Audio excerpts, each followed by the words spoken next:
जब भी तोपें गरजती हैं और बारूद की गंध फैलती है तो निवेशक एक ही सुरक्षित ठिकाने की तरफ भागता था और वो था सोना। लेकिन इस महायुद्ध ने सदियों पुराने इस नियम को बदल कर रख दिया। हैरानी की बात यह है कि एक तरफ मिडिल ईस्ट की आग भीषण होती जा रही है और दूसरी तरफ सोना और चांदी अपनी चमक खो रहे हैं। ऐसे में सवाल है कि क्या युद्ध के इस दौर में सोना सुरक्षित नहीं रह गया है? क्या कच्चे तेल की आग ने बुलियन मार्केट को झुलसा दिया है? मिडिल ईस्ट में जारी जंग निवेशकों की धड़कनें बढ़ाती जा रही है,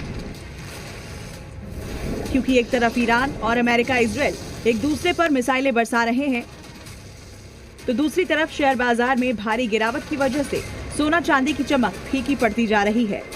एक सेल ऑफ ग्लोबल पूरे ही असेट क्लास में बना हुआ है। आप देखिए, दुबई प्रॉपर्टी में गिरावट है, इक्विटी में गिरावट है, कहीं ना कहीं कमोडिटी में गिरावट है। तो ये सारी चीजें एक साथ आने की वजह से हमने देखा सोने और चांदी में भी जबरदस्त गिरावट है, जहां पे एमसीएक्स पे अब हम देख रहे हैं प्राइजेस 10% का फॉल आज के दिन दिख रहे हैं, जहां पे 1,30,000 के नीचे सोना जाता हुआ दिखाई दे रहा है, जबकि चांदी में लगभग 11.5 से 12% की गिरावट दिख रही है, जो 2 लाख का लेवल बस मात्र तोड़ने में लगा हुआ है। जंग का असर सोने चांदी पर साफ देखने को मिल रहा है।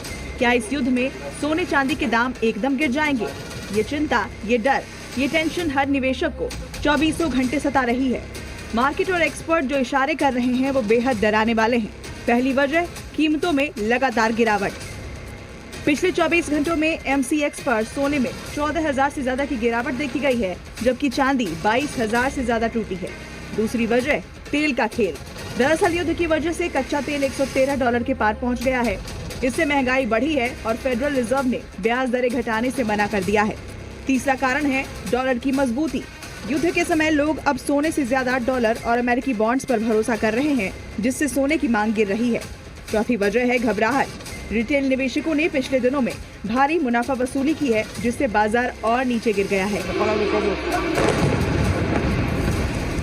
दरअसल युद्ध सिर्फ सीमाओं पर नहीं लड़ा जा रहा, बल्कि ये आपकी तिजोरी और आपके निवेश पर भी हमला कर रहा है।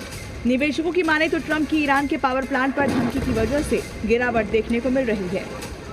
जियोपॉलिटिकल टेंशन में भी हमने देखा जो सेल ऑफ है वो भी कंटिन्यू बना हुआ है। तो डॉलर में कहीं ना कहीं रिकवरी और फेड की जो बैठक हुई थी, जहां पे इंटरेस्ट रेट कटौती में थोड़ी सी कमी लाने की बात हुई थी, जिसके चलते हमने ये बड़ा फॉल सोने चांदी में बनते हुए देखा है। एक्सपर्ट्स की माने तो ये वक्त घबरा कर भागने का नहीं, बल्कि सूझबूझ के साथ अपनी रणनीति बदलने का है। हम अपने शो में एक्सपर्ट से यही समझेंगे। आप बने रहिए जी न्यूज के साथ।